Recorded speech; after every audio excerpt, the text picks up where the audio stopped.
Hi, it's me again with CorelDraw Tips and Tricks. Real quick video, part 2.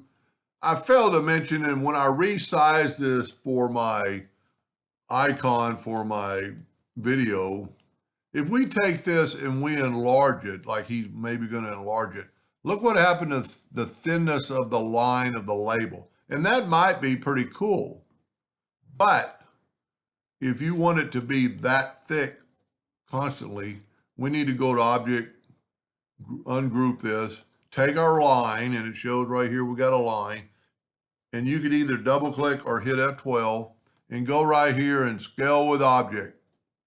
Now we're going to put it back, Control G, and let's see, this one we made 11 inches big. We're going to make this with our ratio lock, and we're going to make it 11 inches. And look at the difference in the line. That's because I scaled it with object.